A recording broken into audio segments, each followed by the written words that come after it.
Hey everybody, welcome to the Downtown Community Church podcast. My name is William Colley. I'm the executive director, and I'm here with your pastor, Ben Kempfer. How's it going, man? What's going on, everybody? Hope everyone's having a wonderful Christmas break as you're listening to this. Some of you guys maybe are mowing the lawn since it's like 80 degrees outside. For some of you, maybe you're enjoying a nice little tan by the pool, or perhaps you're one of the lucky few that are up in the north and actually perhaps seeing some snow.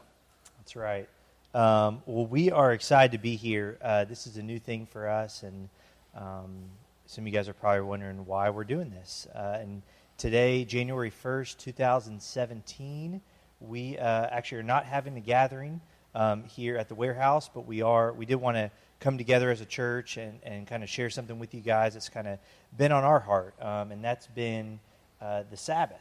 So maybe this is something that some of you guys have heard of before, or maybe you've heard references to, but maybe it's something that you don't really know much about, so we kind of wanted to dig a little bit deeper into that. So, Ben, what are your kind of initial thoughts on the Sabbath? Yeah, the Sabbath is interesting because it is highly regarded in the Old Testament. It is talked about as one of the 10 Commandments. So it was basically, if God gave a top 10 list of the most important things, that was on it. And the penalty of not following it was death. So it's a pretty serious thing. On the other side of it, every time pretty much the nation of Israel went away from the Sabbath, it signified it was kind of a catalytic sin for them, where whenever they would go away from it was a time of kind of national rebellion. And then all of a sudden in the New Testament, it doesn't really appear that much. It's referred to a little bit. Jesus is a kind of a rebel in how he deals with the Sabbath. And there are some verses that Paul talks about in a number of different places that deal with it. But it's all of a sudden in the New Testament doesn't take on the same significance, doesn't have the same emphasis. So I think a lot of us know of the Sabbath, have heard of the Sabbath, but don't really know what to do with it, don't know how to apply it, don't know the relevance that it was given, thousands of years ago as the nation of Israel was wandering in the desert, coming out of Egypt. But how do you take that? Does it apply it? How strictly do we follow it? Is it a strict thing? Is it an every week thing? Is it a just general principle thing? Is it a real command? All the other 10 commandments seem pretty legitimate still. So I guess kind of the whole thing is a bit foggy with where does it come from? What does it mean? How do we apply it? Is it important to today and to what the Bible speaks about our lives in terms of godliness and our desire to follow Jesus? Yeah, definitely. So just like with a lot of these principles and a lot of the things that maybe we've heard about, the Old Testament is really where it all starts and really the backbone of the Sabbath, and kind of whenever we kind of reference the Sabbath, we always go to the Old Testament. So why don't you start with giving us background there of kind of where it came from and what people believed. Yeah, sure. So, and feel free to pop in when you have any thoughts or questions or things you want to add to. But the beginning of the Sabbath really started in the book of Genesis. In Genesis 2, as God creates everything, he creates everything in 6 days, and on the seventh day he rested. And when he rested, in Genesis 2, you can read this in the first few verses, it calls that day holy.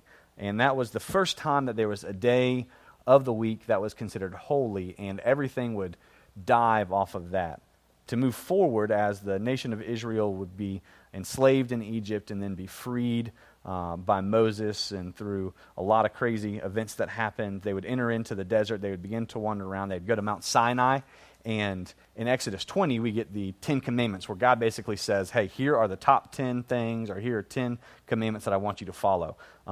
In one of those, in fact, one of the more significant ones of those, and that has more explanation in Exodus 20, was the 10 Commandment, or was in the 10 Commandments when God basically said, not just keep the Sabbath, or to have a Sabbath, but to keep the Sabbath holy. Now, when he said that, that was basically don't work, don't go try to be productive, don't go and lift and, till the land, or take up grain, or do anything like that. It was a day to remember God. It was a day to rest. It was a day to worship God.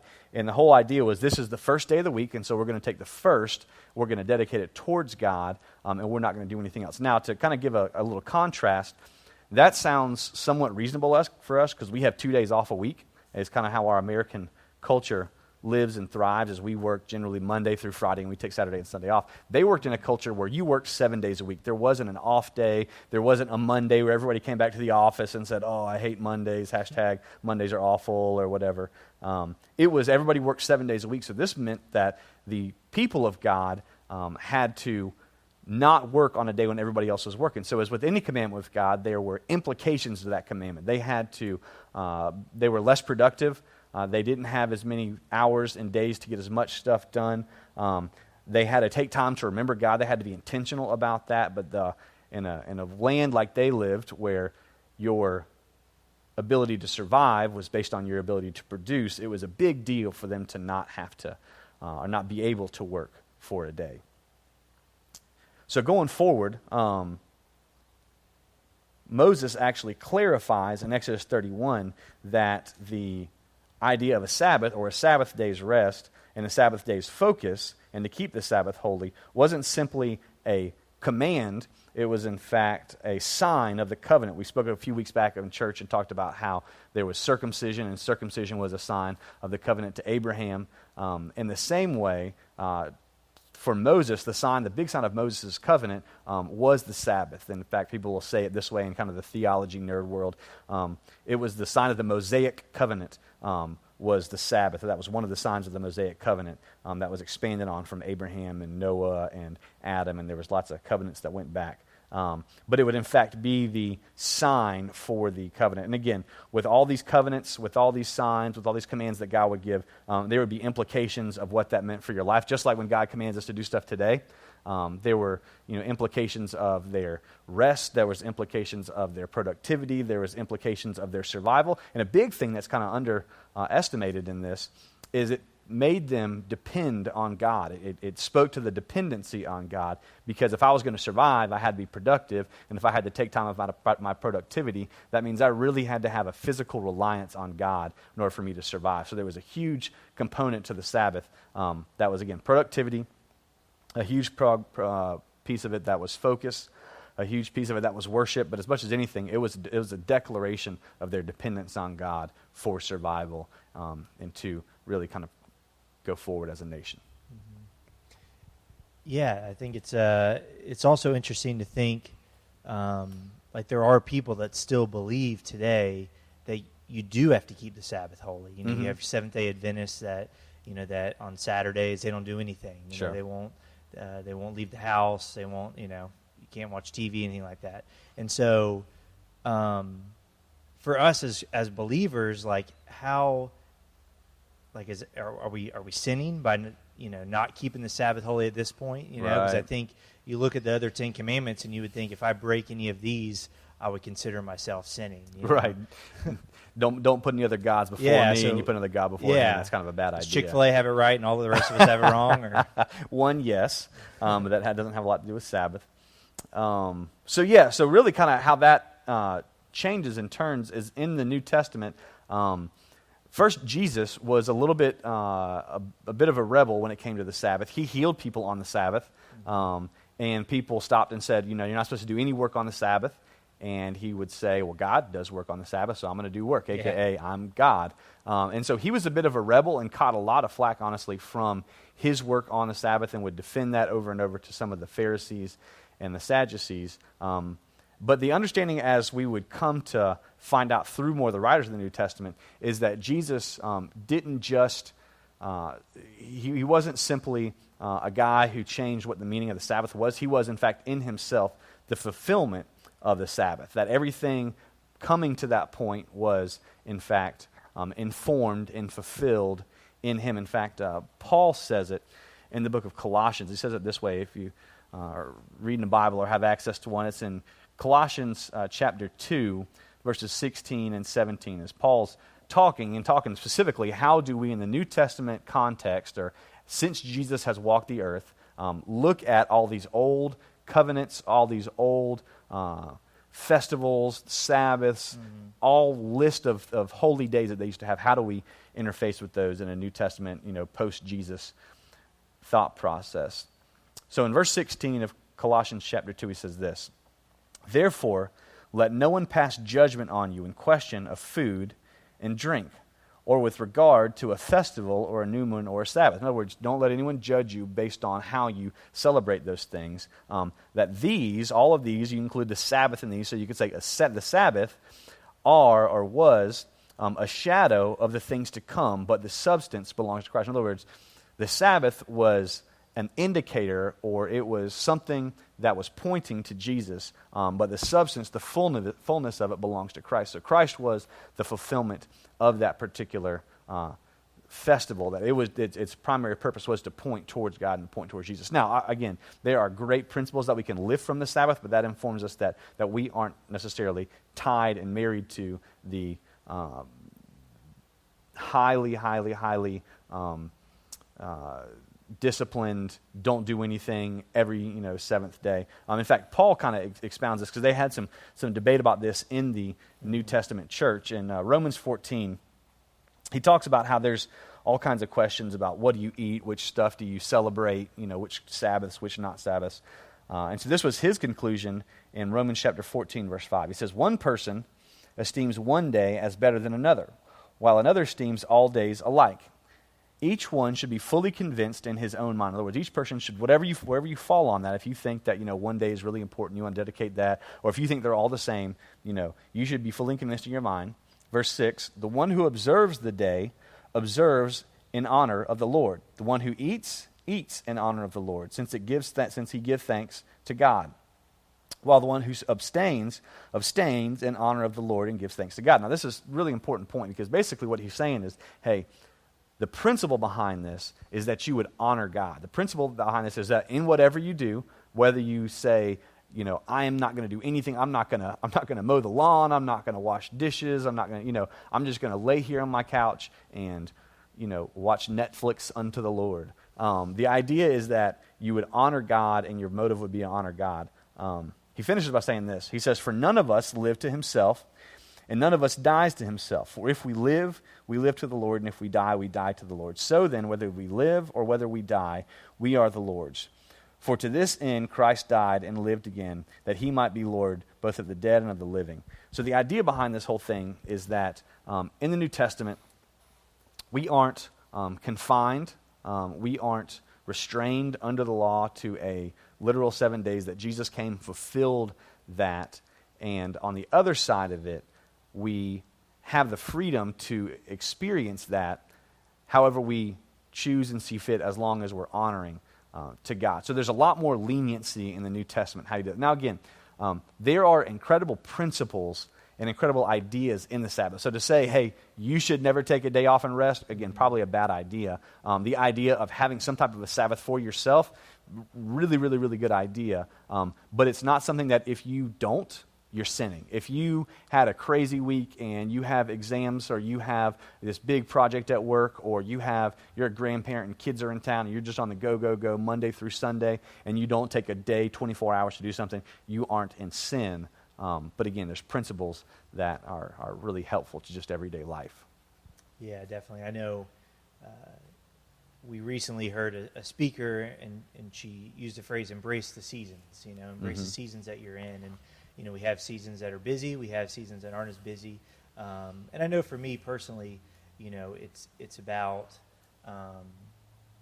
relying on the Lord, like taking, for me to take that time and set it aside and say, Lord, like I'm trusting you that, like, just like in the Old Testament when they had so much work to get done, and yeah, there was a lot of benefit if they just kept working, but sometimes we can get so busy and so caught up in what we're doing, and it's like, by taking a day and saying, no, Lord, like I'm going to focus on you, we're also saying, Lord, I'm trusting you that you're going to help me get through this. Right. And not that we want to be lazy through it, or not that we want to slack off or anything, but...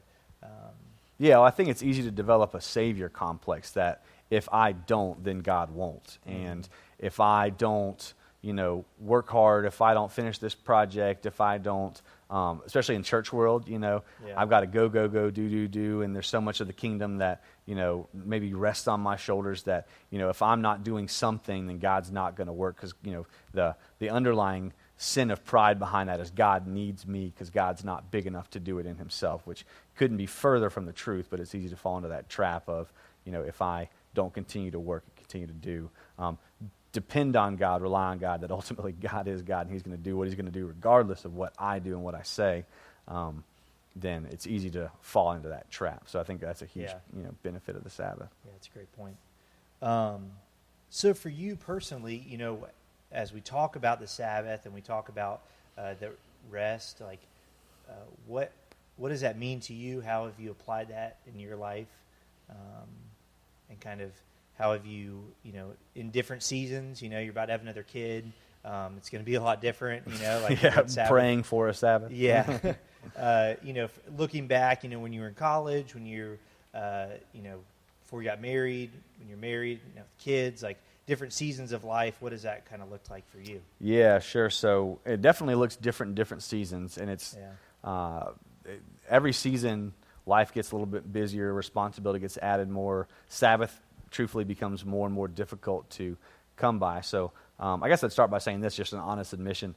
Sabbath is something that I for sure have to fight for because where I am in life, with being the point leader both at the meat company and the church, there is more need for my time than there is time to meet that need, and so I have to be wise about that. And what can inevitably happen is that I just go, and work, and never actually take time to breathe and to rest, to focus on God, remember on God, rely on God, and things like that. So one would say I'm not perfect at this by any means, but What? what?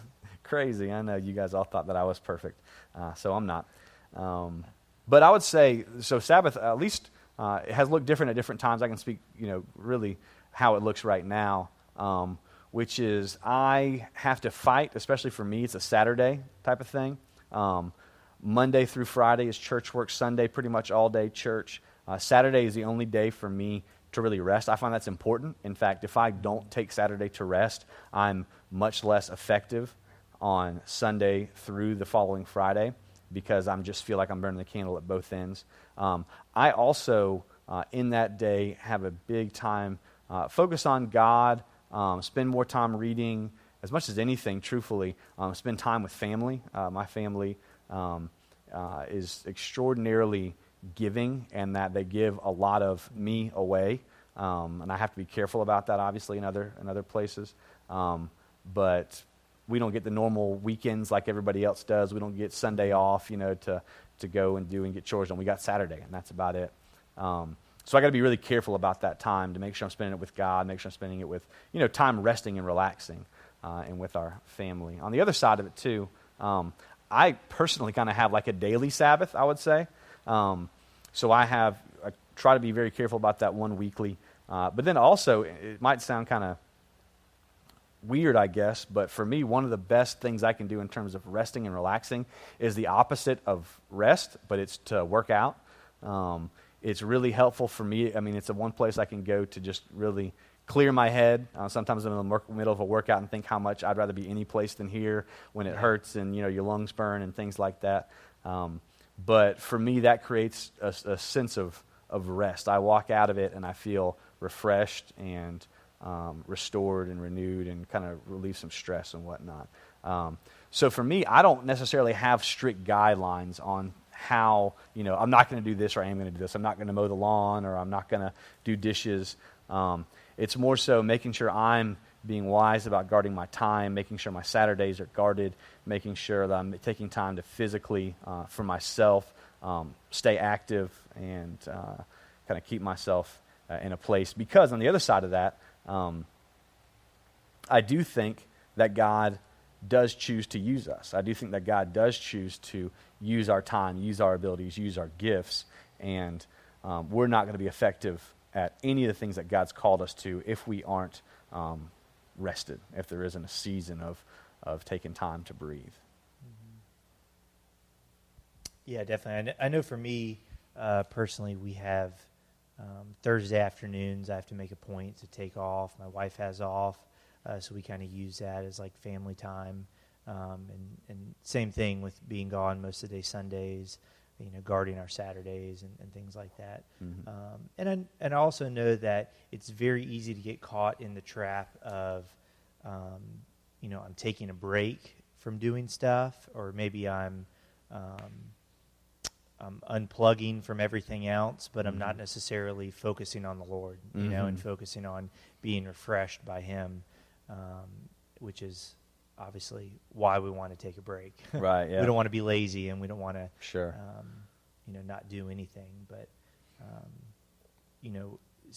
taking those healthy habits like working out or spending time with our family, but allowing the Lord to minister to us through that and refresh us through that is super important. Yeah, absolutely. So I would kind of say, in wrapping up as you're listening, and perhaps you're on break right now, this is probably for many of you this is like the middle of your season of rest, which it is for me as well. One of the things for me of a Sabbath that I'm really thankful for is the week between Christmas and New Year's. Lindsay and I both have off, and so we just hang out, go for walks, take Ava down to the park, go get ice cream, try to corral a 2-year-old that doesn't want to eat ice cream, or sometimes tries to eat too much ice cream. But for anybody listening, as you're looking and you're thinking, okay, this sounds good right now, but I'm about to go back into work mode, or I'm about to go back into school, or I've got family, and 1,000 things at once. I would just really push you to say, hey, you aren't confined to a strict adherence of the Sabbath, but you ought to take time every week to rest, to unplug, to relax, to focus on God, to focus on your family, whatever it is for you, wherever your season of life is, you ought to take time. And so a lot of that doesn't happen just by, I just woke up one day and had nothing to do, because the inevitable of life is there's always something to do. There's always more going on. There's always stuff left on the task list and the to-do list. So really, to be strict about structuring it and calendaring it, for me, if I don't calendar, it's not going to happen. If I have a meeting, if I have anything, if it's not on the calendar, it's not going to happen. I can have the greatest intentions in the world, but my calendar really dictates my actions. And so I'd say, if you're listening to this, what's the day for you? What's the afternoon for you? What's the night for you that you need to be very intentional? And if nothing else, you need to calendar it as if you have a meeting, that's what you're going to focus on that day. Because again, to-do lists are always there. Task lists are always there. There's always more productivity. There's always more work to be done. So I would be very, very intentional. If you're here and you're listening and you don't currently take a Sabbath regularly, time to rest, focus, relax on God, or rest, relax, and focus on God, then I would say absolutely calendar it, put it on the calendar, and then guard it as if it was a meeting. Just like for any of us. If there's a Florida State football game and it's on the calendar, I've got that time scheduled. I don't care how much you want to meet with me, it ain't happening, because that's a priority. So in the same way, the Sabbath, for me, is absolutely critical to every other part of my week. And I'd just say, if you don't have one, calendar. Yeah, no, that's great advice. I love that. So awesome. Well, thank you guys for listening, and we will see you next Sunday, January 8th. We'll be back to our normal service times, 9:30, 11, and 5. Excited to see all you guys then. Until then, have a great break, and God bless.